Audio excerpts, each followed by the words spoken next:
l'Assemblée nationale est d'accord, eh bien, le texte passera. C'est ça, en fait, qui va, c'est la suite. Et pour revenir aux commentaires de monsieur, parce que j'ai écouté ce que tu as fait passer concernant monsieur, l'ancien secrétaire général de la présidence.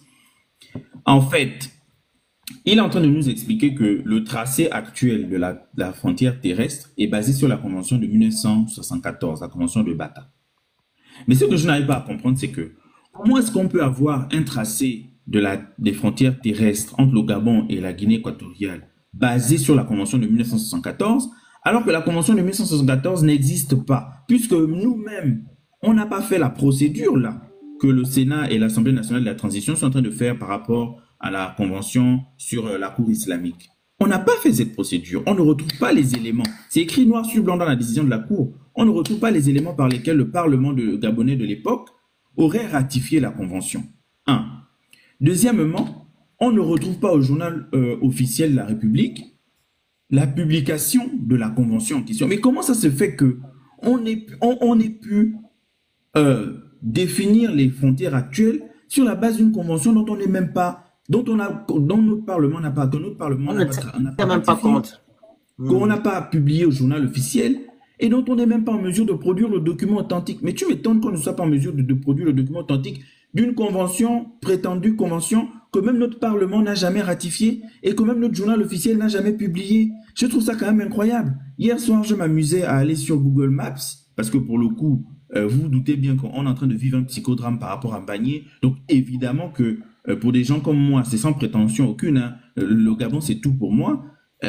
Donc je tourne en boucle en ce moment avec l'affaire Mbagné. C'est-à-dire que quand je pars sur mon ordinateur, je travaille un peu, puis après j'essaie d'aller regarder parce que ça tourne en boucle dans ma tête. Donc je m'amusais hier à aller regarder Google Maps pour regarder un peu cette affaire de frontière là, et je me suis rendu compte que mais attends, si on tient compte, parce que la frontière de la Guinée équatoriale elle a l'air quand même très droite, c'est très droit, que ce soit du côté les deux côtés du Gabon là, les deux côtés terrestres du Gabon là, c'est très droit. Et en fait, je suis allé regarder Medoune. Moi, dans ma tête, dans mon imaginaire, Medoune, c'était plus au nord que ce à quoi on pense.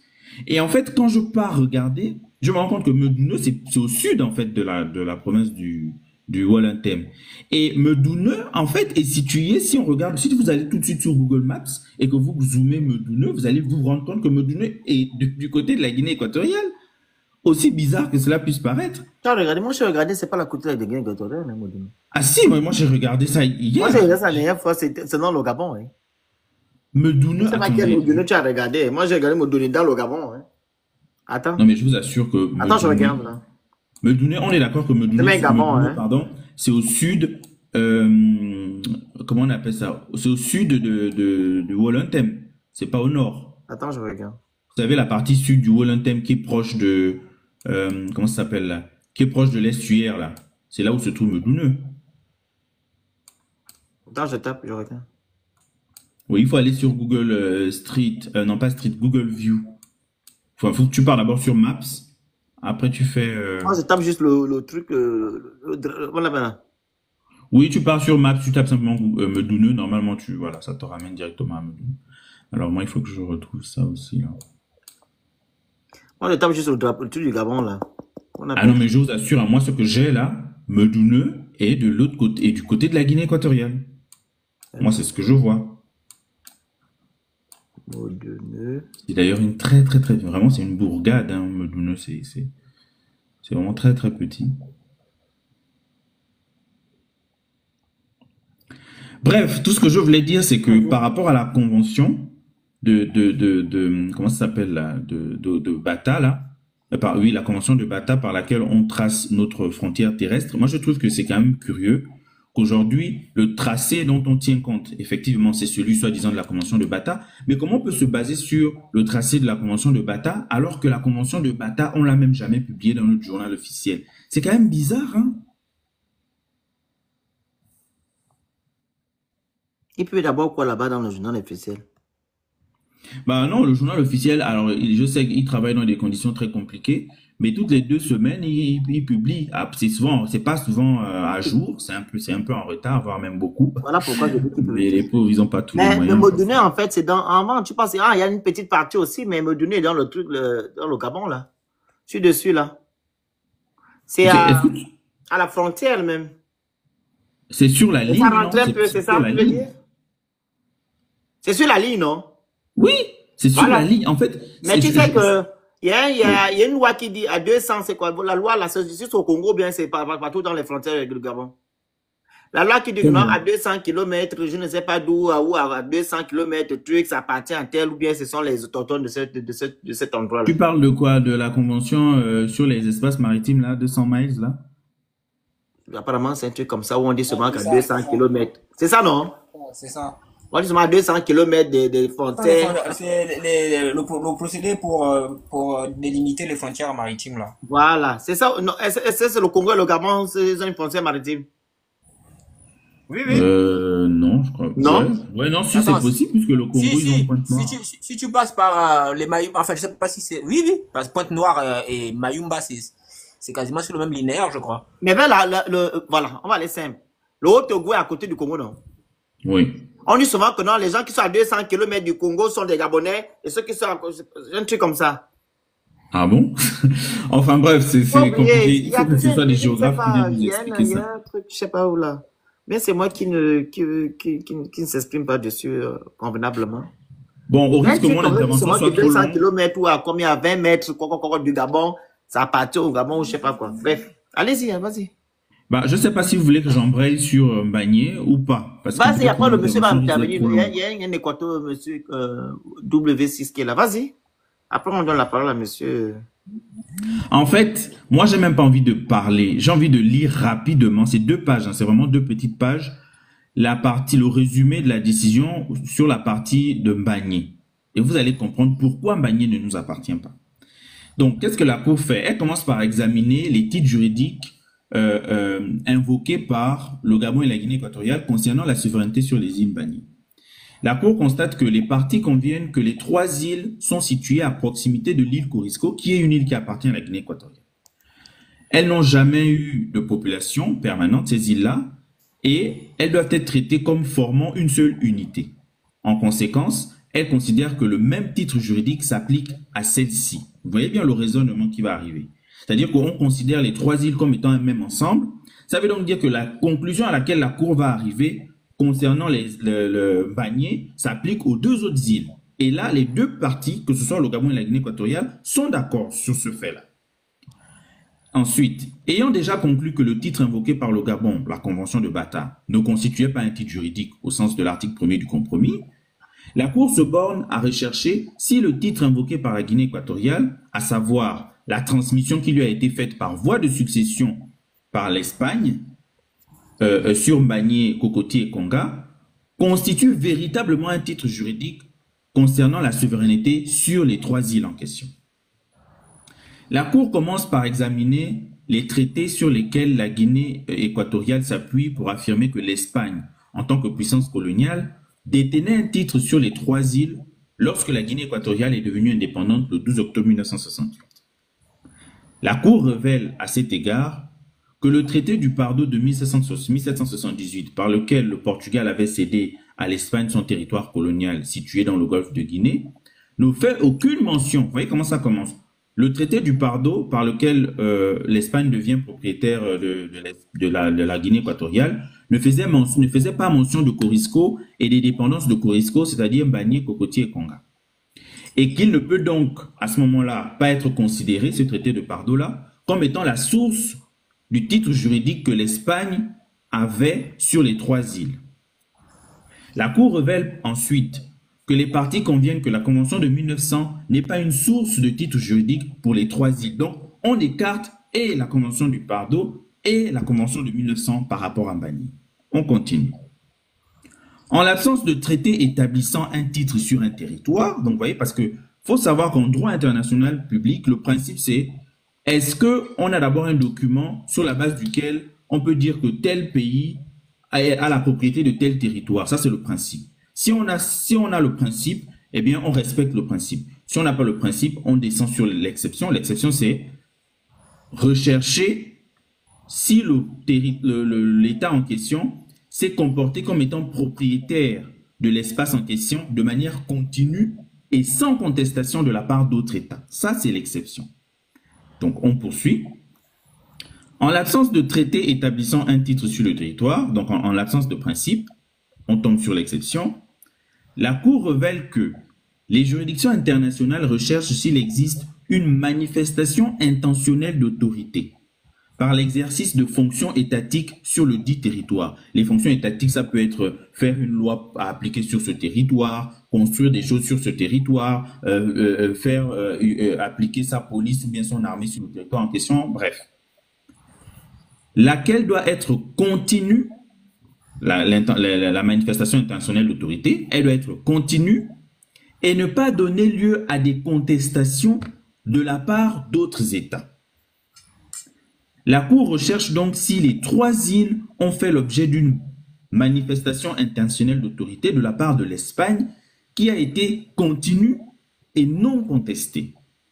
La Cour observe que l'Espagne entendait agir à titre de souverain à l'égard de l'île Corisco et de ses dépendances, Bagné, Cocody et Conga, avant 1900. Qu'est-ce qui atteste de ça? La déclaration de Corisco de 1843. Le procès verbal d'annexion de 1846 et la charte de citoyenneté espagnole de 1846. La Cour révèle toutefois que ces documents ne font référence qu'à l'île Corisco et à ses dépendances. Ils ne mentionnent pas de manière expresse Bagné, Cocody et Conga.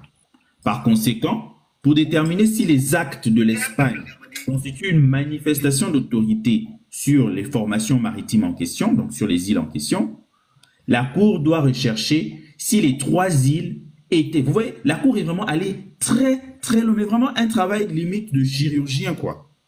Un travail très précis. La Cour ne s'est pas permis de dire que, bon, oui, comme on a dit dans les documents espagnols, on a dit Corisco et ses dépendances, bon, ça veut dire que c'est Bagné, Cocody et Conga. Non. La Cour est quand même allée rechercher si le mot dépendance à côté de l'île Corisco désignait bel et bien Bagné, Cocody et Conga pour la France et pour l'Espagne. Par conséquent, pour déterminer si les actes de l'Espagne constituent une manifestation d'autorité sur les formations maritimes en question, la Cour doit rechercher si les 3 îles étaient considérées par l'Espagne et la France comme des dépendances de l'île Corisco. Ne tapote plus le live, ne partage plus, ne font plus rien. Fini, après on coupe, après on donne la parole au monsieur, après je coupe le live là. Vas-y.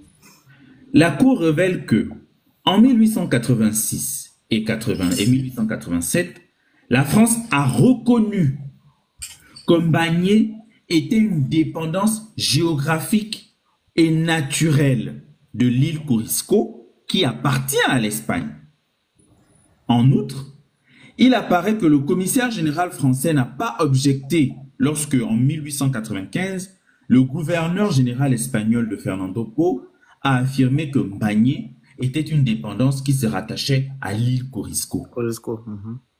La Cour estime donc que l'Espagne et la France considéraient Bagné comme une dépendance de l'île Corisco. Voilà.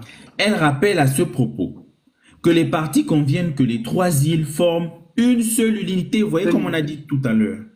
Il y avait une qui était habitable et d'autres autres non. Voilà, c'est le sort qui est réservé aux 2 autres îles parce que le Gabon et la Guinée équatoriale sont d'accord sur le fait que les Conga et Cocody doivent subir le même sort que Bagné en fait. Et là, on vient de se rendre compte que même historiquement, la France et l'Espagne étaient d'accord que Bagné était une dépendance de Corisco. Corisco, et c'était le truc de l'Espagne, le royaume espagnol, la colonie espagnole. Elle rappelle à ils exerçaient là-bas sans inquiétude. Voilà. Et donc, la France aussi partageait ce point de vue. Il découle donc de ce qui précède que ces îles étaient considérées par l'Espagne et la France comme des dépendances de l'île Corisco. Les discussions tenues entre 1886 et 1891 par la commission mixte franco-espagnole ainsi que les cartes établies par la France à l'époque confirment par ailleurs que celle-ci considérait Bagné comme relevant du territoire colonial espagnol. Et donc, ce qui s'est passé ensuite, c'est quoi? C'est que la Cour rappelle que, en vertu de l'article 7 de la Convention de 1900, la France jouissait d'un droit de préférence dans l'éventualité où l'Espagne souhaiterait céder l'île Corisco. Ça veut donc dire que la France reconnaissait bien qu'elle n'était pas propriétaire de Bagné, parce que si tu dis que tu as un droit de préférence sur un bien, ça veut dire que tu reconnais que Si on veut vendre ce bien-là, c'est toi prioritairement à qui on doit s'adresser. Mais si on s'adresse prioritairement à toi pour te vendre un bien, c'est que tu n'es pas propriétaire du bien en question. On est d'accord au moins sur cet aspect des choses. Maintenant, elle est d'avis que cette disposition montre que la France reconnaissait le titre espagnol sur Corisco. La Convention ne mentionne toutefois pas les dépendances de cette île, pas plus qu'elle ne désigne nommément Mbagné, Cocotier et Konga. En l'absence d'éléments de preuve suffisants, la Cour s'est abstenue dans sa jurisprudence de conclure que la souveraineté sur une île s'étendait à des formations maritimes voisines. En la présente espèce, donc par rapport à cette situation, les éléments de preuve antérieurs à 1900 confortent la conclusion selon laquelle les 3 îles étaient considérées par la France et l'Espagne comme des dépendances de l'île Corisco. Compte tenu de ce qui précède, la Cour estime que la Convention de 1900 va dans le sens de la revendication de l'Espagne sur Mbagné, Cocotier et Konga. La Cour révèle que, après la conclusion de la Convention de 1900, l'Espagne a continué d'exercer son autorité sur les 3 îles sans que cela donne lieu à la moindre protestation de la France. La Cour observe qu'après avoir accédé à ça, c'est encore le Gabon, vous voyez, non seulement la France s'est comportée comme elle s'est comportée, mais regardez maintenant ce que le Gabon va faire.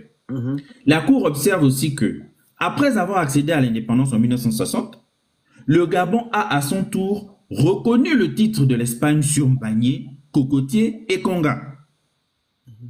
En 1962, les 2 États ont conclu un protocole maritime reconnaissant l'autorité de l'Espagne s'agissant de l'entretien de la signalisation maritime dans la baie de Corisco, y compris la balise située sur Cocotier. Vu que l'Espagne n'était pas encore indépendante, comment dire, la Guinée équatoriale n'était pas encore indépendante, effectivement. Voilà. Donc, ce protocole, qu'est-ce qu'il faisait? Il interdisait au Gabon d'entreprendre des travaux sur cette île, donc sur Cocotier, Konga et Mbagné, ou dans les eaux environnantes sans l'autorisation de l'Espagne. Ça veut donc dire que le Gabon indépendant a reconnu que il n'avait pas le droit d'aller faire quoi que ce soit dans les eaux autour de Mbagné, Cocotier et Konga sans l'autorisation de l'Espagne. Si tu ne peux pas venir faire quelque chose sur un espace sans mon autorisation, ça veut dire que tu reconnais que c'est moi qui suis le propriétaire de l'espace en question? Bon sang. Qu'est-ce qu'on veut expliquer aux Gabonais? Bref, je vais continuer simplement la lecture. Ça, c'est le Gabon qui reconnaît ça en 1962. La Cour rappelle, bientôt ça va terminer, hein, on est à la fin quasiment. La Cour rappelle qu'elle a, par le passé, tenu compte d'éléments de preuve qui découlaient d'effectivités postérieures à l'indépendance lorsqu'elle a estimé que ces éléments apportaient des précisions sur la frontière établie en vertu du principe de l'outil possidetis. Bref, là, ce que la Cour est en train d'expliquer simplement, c'est que dans la façon dont elle traite des affaires similaires à celle-là, elle ne se limite pas qu'à savoir ce qui s'est passé avant l'indépendance. Elle va jusqu'à prendre en compte ce qui s'est aussi passé après les indépendances. Parce que quand elle parle du principe de l'outil possidetis, ça veut simplement dire que les États qui deviennent nouvellement indépendants héritent en tout cas des limites administratives qui ont été posées par les États coloniaux. Ils héritent naturellement des limites administratives qui ont été posées par les États coloniaux et c'est ce qu'on appelle l'outil possidetis juris. Donc, au lieu de se baser uniquement sur ce qui s'est passé avant la colonisation, avant l'indépendance, la Cour tient compte aussi de ce qui s'est passé après les indépendances et c'est pour ça qu'elle parle du fait qu'en 1962, le Gabon est allé reconnaître l'autorité de l'Espagne sur les espaces en question. Donc, elle prend tous ces éléments-là pour arriver à la conclusion à laquelle elle va arriver. En la présente espèce, qui porte sur la détermination des titres juridiques, elle constate que le comportement des parties indique que les 3 îles sont demeurées sous le contrôle de la Guinée équatoriale après l'accession de celle-ci à l'indépendance en 1968. Voilà ce qui va encore se passer après les indépendances, puisque la Cour, comme elle dit, elle ne se limite pas qu'à ce qui s'est passé avant les indépendances. Après les indépendances, en 1962, le Gabon va reconnaître l'autorité de l'Espagne, mais en 1970, regardez ce qui se passe au moment où la Guinée équatoriale est indépendante déjà depuis 2 ans. En 1970, la Guinée équatoriale a par exemple promulgué un décret établissant des limites des eaux territoriales entourant les îles Elobé, Corisco et les îlots Mbagné, Konga et Cocotier qui font partie intégrante du territoire national de la Guinée. Ça, c'est le décret que la Guinée fait. Qu'est-ce que la Guinée fait de ce décret? Elle adresse le décret en question au secrétaire général des Nations Unies, puisque le décret en question concerne des frontières territoriales. Donc, il faut que tous les autres États membres des Nations Unies sachent. Comme ça, s'il y a un État qui n'est pas d'accord avec ça, qu'est-ce qu'il fait, à votre avis? Ils contestent. Ils contestent, oui. Donc, la Guinée adresse au secrétaire général de l'Organisation des Nations Unies le décret en question. Le secrétaire général des Nations Unies transmet la communication à tous les États membres des Nations Unies, dont le Gabon. Mhm. La Oui, c'est Cour la date, ne- hein. C'était en quelle année ça? C'était en 70.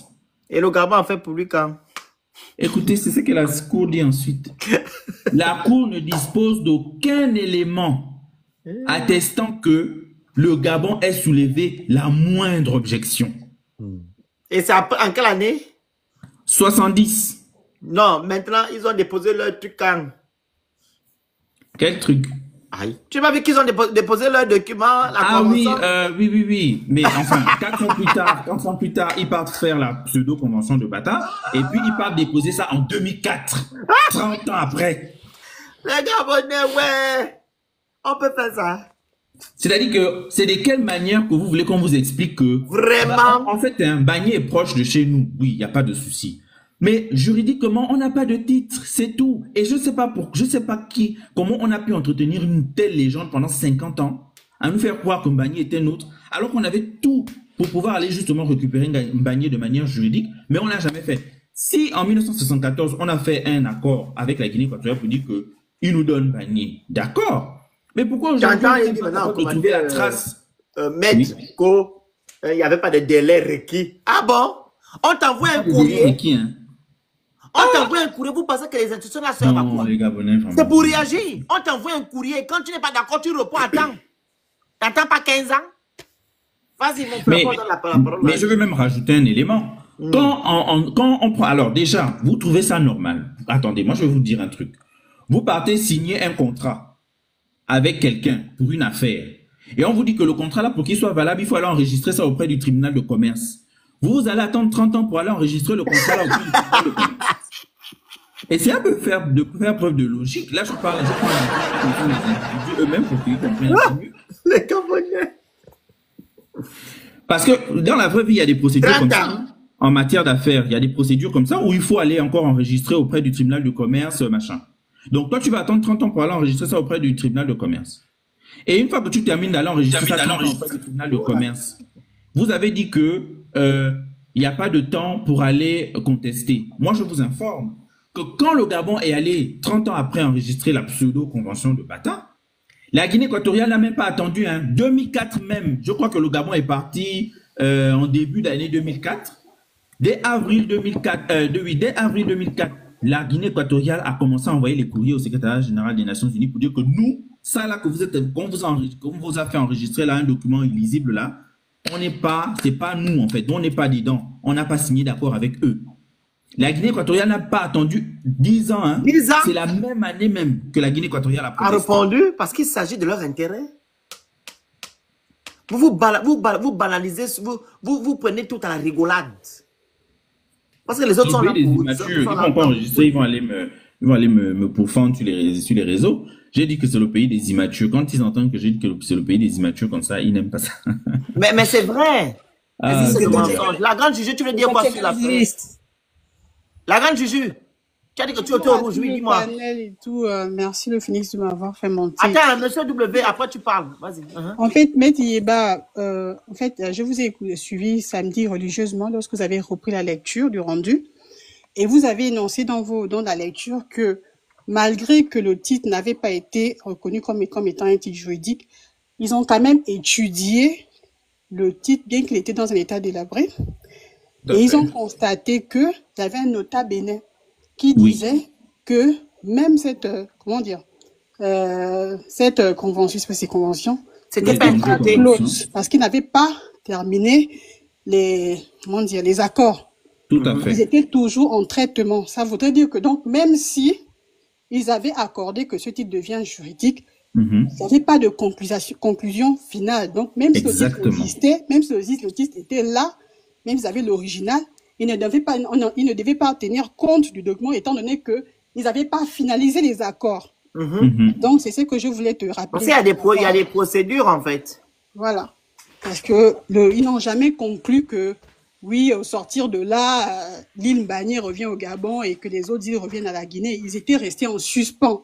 Donc, ils devaient revenir pour réétudier la situation et convenir d'un accord commun, ce qui n'a pas été fait. C'est ce que la Cour a relevé. Voilà. Que même si le titre était original et qu'il était dans un bon état, le notable bénin devait condamner le Gabon. Voilà.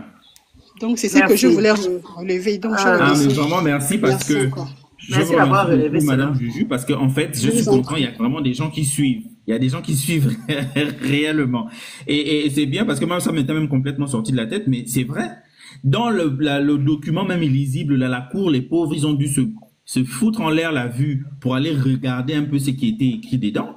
Il y a un notable, vous pensez que vous partez conclure un contrat avec quelqu'un, et puis vous mettez une petite partie au crayon pour dire que, c'est exactement comme ça, hein. C'est-à-dire que quand vous pouvez pas avoir dans une convention internationale un nota bene. À la limite, vous avez une note de bas de page, mais vous n'avez pas un nota bene. Et en plus, le nota bene... le live, partagez-le et vous envoyez les objectifs, vous écrivez Goula. C'est pas la télévision ici, hein. On ne fait que descendre, on est quitté de 690 à 390 parce que vous ne faites rien. La moindre des choses, c'est de respecter les consignes. Oh, c'est grave, ça. Vas-y, mon frère, pardon.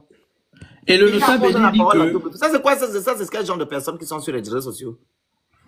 En fait, ce qui est intéressant avec l'affaire du nota bene, là, c'est que, en fait, le nota bene, il dit que certains articles de la prétendue convention de Bata, pour qu'ils aient à s'appliquer, il me semble que c'est les articles 2 et 4. Alors, et les deux articles là sont importants, hein, parce que les deux articles là, l'un concerne la cession de territoire et l'autre concerne le tracé des frontières maritimes. Maintenant, on dit que le nota bene de la convention, de la prétendue convention de Bata dit que pour qu'on applique les articles là, il faut qu'on fasse encore des négociations. Mais vous pouvez pas aller dire que vous vous êtes accordé sur quelque chose, et puis vous dites que pour qu'on applique ce sur quoi on s'est accordé là, on va encore négocier. Mais on négocie quoi alors qu'on est déjà accordé? Donc vous voyez que c'est un flou, c'est ambigu. Ouais, il y a un vide. Si chez nous les blancs, chez nous les blancs, oula. Oui, si non, chez nous les Africains, ça ne, c'est pas un problème. Mais chez les blancs, non. Il n'y a pas de logique. Surtout que tout ce qu'on est en train de faire là, c'est eux on s'est inspiré de eux, comment ils font leurs choses. Donc, pour eux, vous avez signé un accord. Vous vous êtes accordé sur quelque chose. Vous ne pouvez pas encore dire que ce sur quoi on s'est accordé là, on va encore se retrouver demain pour discuter. Non. En fait, si vous vous retrouvez demain encore pour discuter sur quoi vous êtes accordé, c'est que vous ne vous êtes pas accordé. Enfin, je suis désolé de parler de manière aussi triviale et de mettre un peu les organes, comme on dit. C'est juste qu'à un moment donné, quand c'est ton pays et que tu vois comme ça, tu sors de limite, non, en fait, tu en fais des cauchemars. Donc voilà, j'ai plus beaucoup d'autres choses à dire. La convention de Bata, elle n'existe pas. Et tout ce qu'on doit faire aujourd'hui maintenant, c'est aller peser de tout notre poids dans le cadre d'une négociation. Et cette fois-ci, quand on arrivera à un accord, ratifions l'accord là, conformément aux règles internationales, aux règles nationales. Et surtout, conservons le document authentique. Merci. Voilà. Merci. Monsieur W6. Oui. Bonsoir à tout le monde. Bonsoir. Bonjour. Ok. Moi, je suis équatorien. D'abord, je vous remercie avec le pragmatisme, la sagesse que vous essayez de gérer ce dossier. En fait, tout ce que moi je voulais parler c'est monsieur le frère Loko. Il a tout détaillé. Tout. Il a tout mis sur la table. Parce que c'est de ça que moi je voulais bien parler aujourd'hui. Parce que les gens commencent à parler sur l'île Mbagné qu'à partir de 1900. Et ça date pas de 1900, comme l'a bien précisé mon frère. Ça date de 1840. Là où la France reconnaît que l'île Mbagné appartient à l'Espagne. On a les preuves juridiques en main. Parce que nous, on voyait clair l'affaire là. On n'en doutait même pas un seul seconde sur l'île Mbagné. Parce qu'on a la chronologie des faits et leur justificatif administratif correspondant, étape par étape. Vous voyez?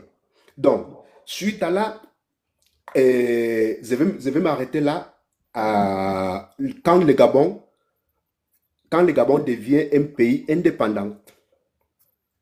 Parce que c'est le Gabon qui a acquis son indépendance avant la Guinée équatoriale. Et quand le Gabon est devenu indépendante, le territoire de la Guinée appartenait à l'Espagne. Donc, c'était obligé que l'Espagne et le Gabon s'assoient pour signer certains documents. Parce que le Gabon est déjà indépendant.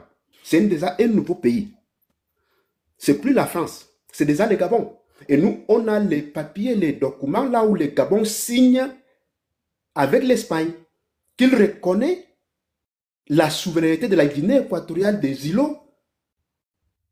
Les preuves sont en main. Il n'y a pas beaucoup de mots à dire. C'est le Gabon, les autorités gabonaises. Je crois qu'un an, pas plus, après l'acquisition de son indépendance. On a ça. Et pourquoi, si on voulait s'arrêter sur la convention de Bata, sachant que ce n'était pas à CV les négociations, parce qu'on est allé jusqu'au Congo avec la médiation des deux présidents de Congo, le président Mobutu et le président Gwabi. Parce que il n'y avait pas de conclusion sur Bata. Pourquoi on va s'arrêter à un document qui n'est pas encore conclu? Qu'est-ce qui s'est passé à Bata? Pourquoi les autorités gabonaises n'expliquent pas à leur population la vérité des faits? Ce n'est pas à nous de vous donner les explications. On gère nos intérêts. C'est de notre côté. Parce que, à notre grande surprise, suite au communiqué du ministère des Affaires étrangères gabonais, après le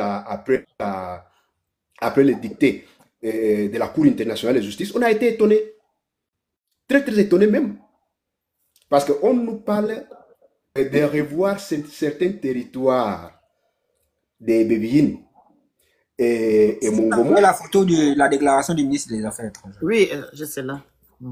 Attends, je vais lire. Ouais. Vas-y, monsieur W. Ok. On nous parle de revoir certains territoires. Mais ce qu'ils sont en train d'omettre, c'est que si on revoit certains territoires, on va revoir aussi les territoires des Moduna. Parce qu'à un moment donné, il ne faut pas que le peuple gabonais soit encore surpris. Il ne faut pas que le peuple gabonais, à un moment donné, non. Il faut bien étaler les choses pour que l'opinion publique soit au courant de ce qui se passe.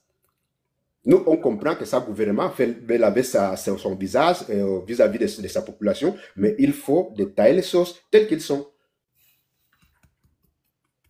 Telles qu'elles sont. Parce que pour nous maintenant, l'affaire d'Mbagné, c'est déjà fermé. On ne revient plus au-dessus. On attend maintenant la suite, les rendus. Qu'est-ce qu'on va faire? Quels sont les pas à prendre à partir de maintenant sur les délimitations des lots maritimes et les délimitations territoriales à Mongomo et Bébéine avec les pays voisins? Parce qu'il y a quelque chose aussi. Suite la convention de Congo, les îles de Mbagné et Konga ont-ils été déclarées des îles neutrales et devait y avoir l'armée gabonaise et l'armée de la Guinée équatoriale, malgré tout. Mais la Guinée équatoriale n'a jamais fait preuve de force pour cela. Parce que jusqu'à la décision de la CIG, les îlots étaient des îlots neutrales. Ça n'appartenait pas totalement au Gabon. C'était neutral jusqu'à la détermination entre les deux États. Mais la Guinée équatoriale n'a jamais mis un seul soldat ni son drapeau sur les îlots. On a toujours respecté. Mais c'était à nous. C'était à nous. Donc, nous, on est vraiment tranquille. On est fiers de ce qu'on a fait. On connaît les pas. À partir de maintenant, on sait ce qu'on va faire. Parce que c'est au gouvernement gabonais de prouver, bien évidemment, que les territoires à Ebébine, Mongomo, leur appartient comme nous, à un moment donné, on va bien prouver que Modounou devient de facto à la Guinée équatoriale. Parce que nous, on a des preuves là où la population de la Guinée a été évacuée de certains endroits de Modounou pour revenir à la Guinée suite au tracé, après le tracé. Alors, concernant Modounou, W6. Oui. Hein? si le document de 1900 ou de moins d'avant 1900, qui est le document de 1800, dit, ok, que c'est ce tracé-là qui est, comme le tracé qui existe entre le Gabon et la Guinée équatoriale vers Bibiyine et Mongomo, on va se référer dessus. Oui, oui. Voilà, on ne va pas polémiquer sur voilà, les choses que les gens disent sur Internet. Oui, oui. Si le rendu de 1900 dit que Modouné est le Gabon, ça restera au Gabon. Comme le rendu de 1900 Bien dit sûr. que il y a une partie de Bibiyine et de Mongomo sont au Gabon. OK? Bien Tu sûr. comprends? Voilà, on ne va pas polémiquer Nous, sur on est là. Nous, on est là. Voilà, on se base sur les preuves juridiques, OK? C'est ça que moi je suis en train de vous dire. Nous, on bavarde trop. On va se baser sur les preuves. Et on va respecter toutes les décisions jusqu'à là. Mais il faut savoir que dans tous les processus judiciaires, il faut dédommager. Il y a des frais judiciaires. Et ça aussi, il y a des engagements signés à un moment donné, parce que c'est un processus qui date depuis 50 ans. Oui, mais quand on a interpellé la Cour, c'est les deux pays. Hein. Oui, je sais. Mais le pays qui est perdant, il risque de payer les dédommagements à l'autre côté. Bon, les deux pays...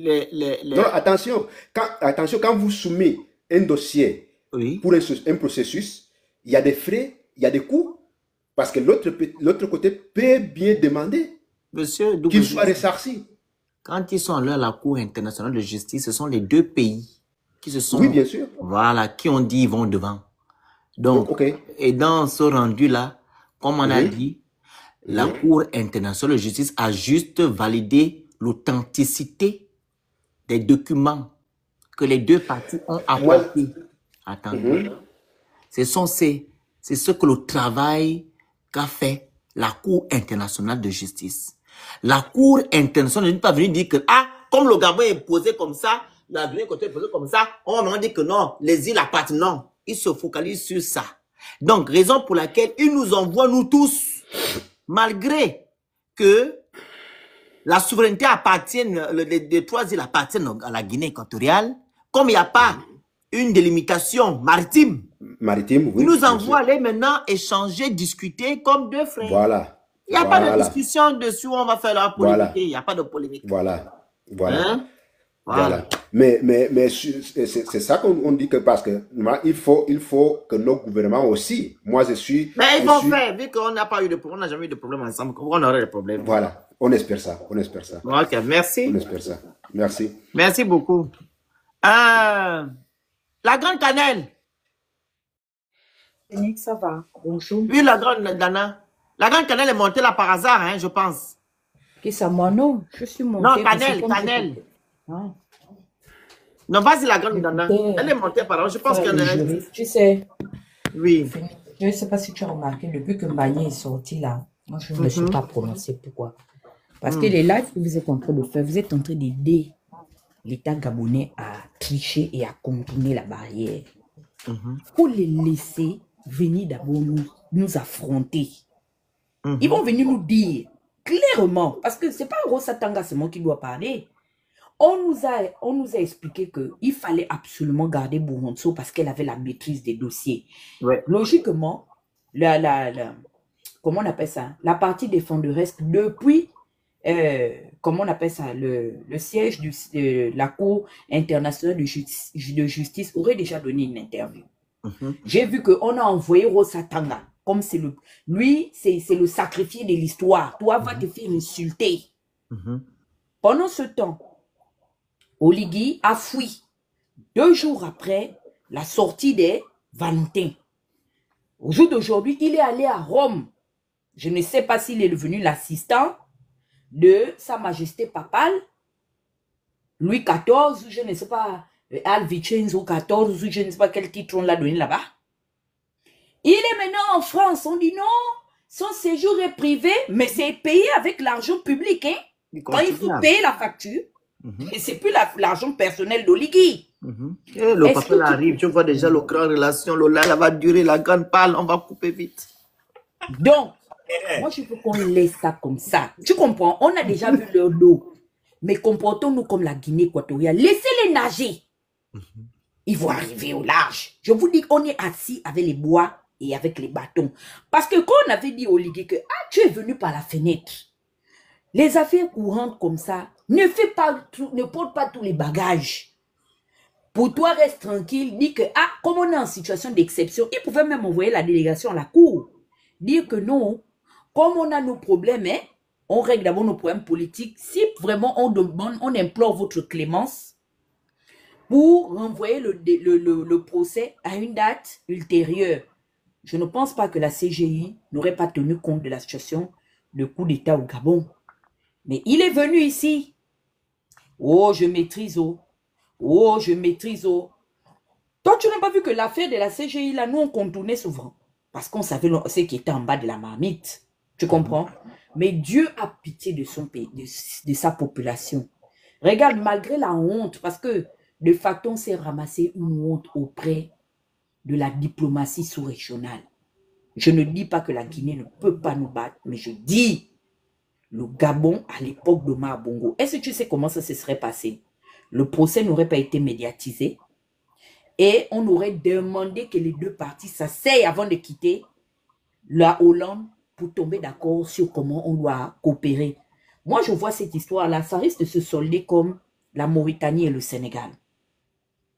Chacun va tirer profit, on va arrêter parce que les eaux aussi, pour le moment, jusqu'au jour d'aujourd'hui, appartiennent au Gabon. Et je ne vois pas une île sans eau, sinon ça va devenir un banc de sable. Ok?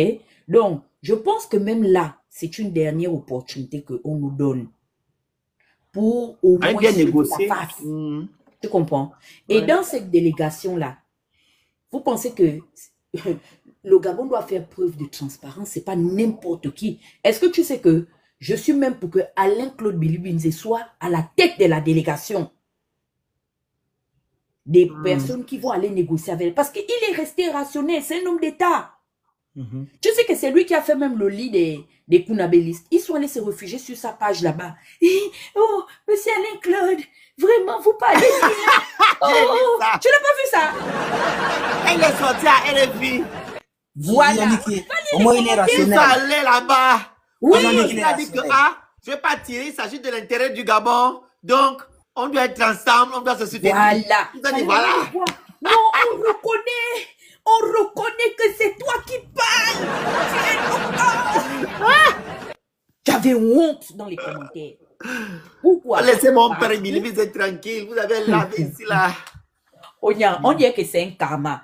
Remarque bien, Amo était à la tête de ce dossier-là. Amo, qu'est-ce qu'il avait dit? Amo avait anticipé, il a dit il faut qu'on s'asseye avec la Guinée. Quand il avait déjà vu la vérité des dossiers. Oui. Comme Mamboundou est venu, Mamboundou même c'était un courageux. Parce que lui, il avait couvert le président Bongo. Tu comprends, non? Donc nos opposants nous ont démontré que au-delà de leurs petits appétits personnels, ils savent se mettre au-dessus des intérêts personnels. Il faut que M. Alain-Claude, c'est le nouveau sitting qu'on doit faire. Je n'ai confiance en personne, même pas en AC. Mais je pense que d'un point de vue, comment on appelle ça, d'un point de vue national, au nom de l'intérêt, je pense que c'est peut-être le dernier rempart, parce que rien de bon. Regardez Rosatanga, il s'est courbé. Je te dis. Il s'est courbé. Donc, moi, je pense qu'en faisant ces trucs-là, Maître Yeba, vous êtes en train de les aider. Parce qu'ils sont accrochés à la fenêtre. Hein. Ils sont là-haut, en train d'écrire comment ils vont rafistoler leurs mensonges. Tu as vu l'affaire que Olivier Pati rencontrait l'Enguesso là-bas. L'Enguesso et Macron. Tu sais qu'ils ont enlevé les images. Ils ont demandé à la présidence du Congo. Ils ont enlevé, oui. J'ai fait capture. Tu as vu ça, non? J'ai fait capture. Merci. J'ai fait donc, quand vous voyez les... Ils ont enlevé les images. Oh non, Africa Intelligence ment. Ok, si Africa Intelligence ment. Pour le temps. Ils ont fait le démenti, oui. Il y a les journaux locaux qui ont fait le démenti. Oh, c'est le temps. Si c'est Gabon 24 et Gabon 1er, l'Union, ok, mais pas les rigolos là, pardon. C'était un hasard et tout ça. Qu'est-ce que je vous avais dit? Je vous ai dit qu'il y a des fortes chances que Noureddine parle. Mais il est déjà en France rencontrer ses avocats. Il a même déjà rencontré Omar Denis, c'est fort. C'est la guerre du patrimoine. Mais c'est ça, c'était dans le sujet, en fait. Parler un peu de ce qu'Olivier a fait pour confisquer leur patrimoine. Il a rencontré sa tante et son oncle, Noureddine. Et Voilà. monsieur Oligui, c'était le thème du live. Hein? Et Mhm. Oligui m'a rencontré Macron en disant à Macron qu'il avait déjà la volonté de libérer Sylvia Bongo après l'élection. Donc, il vient contredire les propos du procureur qui veut dire que non, Sylvia Bongo et son fils ont été libérés pour des raisons médicales. Des médicales, oui. Tu vois le mensonge au sommet. Et tu vois, la sortie même du père Fouettard, c'est une sortie très fracassante. C'est-à-dire que Dieu fait notre palabre. Le père Fouettard a trop parlé. Ça, c'est qui ça? Je connais pas. Ok. Tu ne connais pas celui qui avait sorti la ceinture fouetter les fans, Ah, les Kunabélis il a dit quoi celui-là? et les Ekungé. Tu n'as pas suivi sa vidéo? Non, Dana, Ça, je te dis la c'est vérité. intéressant. Dana, ma grande, je te jure, je dis ça seulement à Princesse, que quand je quitte mon panel, hein, je ne vais pas regarder les rigolos là. Non, c'est les gens qui ont repris. Tu penses que moi, je suis le père Fouettard? Vous avez dit que vous partez regarder, mais en fait, leur truc ne m'intéresse pas, en fait. Tout ce qu'ils peuvent, pour moi, je ne les considère pas, en fait. Tu vois, non? Donc, Phoenix, il a dit, hein. On ne dit pas le mettre en prison dès qu'il revient. il a dit quoi? Il faut suivre et dire que oui, vous pensez que quoi? Il parle de l'affaire de la libération. Ah, des dis-nous. cités de Noureddin. C'est là où les Gabonais ont dit que... hein? D'accord. Oh, si on ne veut pas vous dire la vérité, moi je suis venu vous dire. C'est lui qui a la vérité. Il a dit quoi? Ah, pardon, faut résumer là-bas, mon... Je vais Il a dire, dit- papa. Il a dit que vous ne savez pas qu'on a libéré les Valentins parce qu'ils ont rendu une part de l'argent. Ils ont rendu l'avion. Ils ont rendu l'argent. C'est pour ça qu'on les a libérés. Parce que vous là, vous aimez trop critiquer. Si ceux-là, ils étaient restés là-bas, quelque chose serait arrivé là-bas. Après, vous devez dire que oh, il les a laissés en prison. Donc voilà, pour tout ça là qu'on a libéré, vous ne connaissez pas. Moi, je vais vous dire. Tu comprends? Qu'est-ce que je vous ai dit? On doit orienter notre combat. Les avocats des Valentins ont les preuves que beaucoup d'argent a été rapatrié en faveur du Gabon. Sauf que quand nous on part regarder sur la liste du patrimoine, la Direction générale du patrimoine national, il n'y a aucune déclaration allant dans ce sens. Que dit la loi?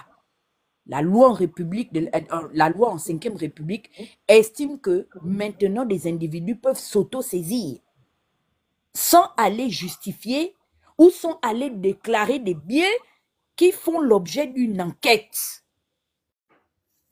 Mais Il Afrique, a pris la responsabilité, il a affirmé que l'argent est déjà revenu au Gabon. l'Afrique Mais intelligence. Dana, plus grave, c'est que tu as d'abord une déclaration du procureur général qui vous dit que les Valentins sont dehors. En entendant, c'était pas son rôle. Vas-y. Voilà. Donc, les Valentins sont dehors pour des raisons médicales, donc liberté provisoire. Un. Le président angolais vous dit que eux, ils sont désormais en exil. Ça, c'est deux. Donc, c'est lui qui connaît. C'est lui qui a la responsabilité de nous dire ce qu'on ne veut pas nous dire. Vient nous dire que tout ce que vous avez entendu là, c'est des balivernes. La justice n'avait rien à voir dedans. C'est le président qui a décidé qu'ils doivent partir puisqu'ils ont remboursé l'argent qu'ils ont volé. Donc, Afrique Les biens. confidentielle dit la même chose, mais il n'a pas précisé sur, ça c'est le deuxième article, précisé sur le fait qu'ils ont remboursé des biens, ils ont donné des biens aux Ligui. Voilà, et l'argent, et les maisons, et les avions qu'ils ont volés ont été restitués. L'avocat des Valentins, maître Guizeri ou Mazeri, là, il a dit ça, hein, le Phoenix a lu tout l'article. Il avait dit ça quand il y a eu l'histoire de l'Angola. Il a dit, c'est lui qui a pris la parole au nom du collectif des avocats des Valentins, qu'ils ont rendu l'argent. Ah oui, j'ai pas lu ça par contre. Oui. Si. Dans le journal, le chiffon de François Soudan, dans Jeune Afrique. Je n'ai pas lu, il faut m'envoyer ça là. J'ai envoyé à Princesse, elle peut t'envoyer ça. Il faut m'envoyer ça. Donc, mais vous vous rappelez, Afrique confidentielle avait fait, en 2024, avait fait un article où il disait que Olingema avait dit à Sylvia Bongo, à son fils, que si vous voulez sortir de prison, vous me remettez, parce que c'est pas l'État gabonais, parce que c'est écrit, vous me remettez vos biens et vous allez sortir. J'ai même fait un live pour demander que Olingema est maintenant juge au Gabon. Que c'est lui qui donne maintenant des ultimatums aux gens que vous voulez sortir, procureur.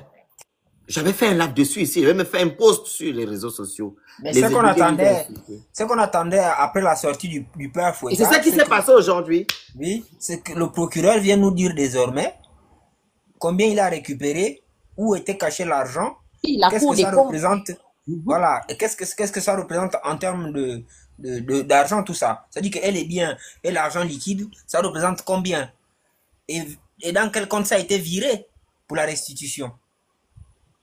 Ce sont des questions sur lesquelles ils doivent répondre. Donc, je pense qu'ils ont un porte-parole du gouvernement qui devrait. Là, il y a eu Jeune Afrique Intelligent. Il y a eu le père Fouettard qui s'est exprimé sur la question. Bon, il faut qu'il nous explique comment on arrive sur la même affaire. Et puis, c'est un proche du président qui, quand il s'appelle souvent, il s'envoie des messages. Donc, il dit ça, c'est ce qu'il dit. Il boit le café avec le président, c'est pas comme toi et moi. Voilà, toi et moi, nous sommes deux rigolos. Exactement. Lui-même, il a dit, hein, c'est pas nous. Oui. Ils prennent souvent le lait ensemble au café et tout, et tout, et tout. Mais c'est incroyable les choses qui se font au Gabon, hein. Vraiment incroyable. Mais Kevin, eux, ils n'ont pas à se sentir obligés de répondre. Mais nous, on doit pouvoir demander des comptes. C'est l'argent du contribuable. C'est notre argent. Et en plus, les chefs d'accusation qui pesaient sur les Valentins n'étaient pas que pécuniaires. C'était pas juste une question d'argent. Il y avait une falsification de la signature du président. On en parle. Stupéfiant. Avec des stupéfiants, on en parle. Donc, c'est pas juste une question, ils ont restitué l'argent. Mais il y a beaucoup de choses d'accusation. Est-ce que c'est question de retrouver l'argent, en fait? Ils ont accusé Sylvia Bongo que c'est elle le mal du Gabon et que le Gabon a commencé à être détruit. Attendez 2 secondes. Donc, il nous faut absolument avoir la lumière là-dessus. Qu'ils veuillent ou pas, ils doivent s'exprimer sur la question. C'est pas une affaire privée, ça. C'est une affaire d'État. C'est l'argent du contribuable qui est engagé. C'est incroyable. Donc, on va couper le live. Pardon, j'allais dire Olivier. Le Phénix, il faut demander à ton président, il rentre quand? C'est comment? Il est venu faire ces choses. C'est juste ses jours privés. Même Macron a laissé en France, sa femme l'a frappé là-bas en Thaïlande aujourd'hui. J'ai vu la vidéo. Donc, il fait comment? Je ne sais pas. Sa femme n'a pas accouché ou bien il est venu faire quoi? Non, il doit nous dire ce qu'on doit faire. On a le problème de la Guinée équatoriale et les Valentins là, qui sont dehors. Vous allez attendre au Gabon. L'article en faveur du bord de mer dit que eux ils s'en foutent si Noureddine, c'est le problème de Noureddine si Noureddine se retrouve en France. Non, il faut aller lire. Je dis donc ils s'en foutent. La sécurité du Gabon, eux, ils n'en ont rien à foutre. Noureddine peut se balader comme il veut de continent en continent avec son père et sa mère. Eux, ils s'en foutent. Incroyable. Nous devons prendre acte. Nous, on prend acte. Merci beaucoup. On se dit à la prochaine pour un autre live. Tu feras le live quand?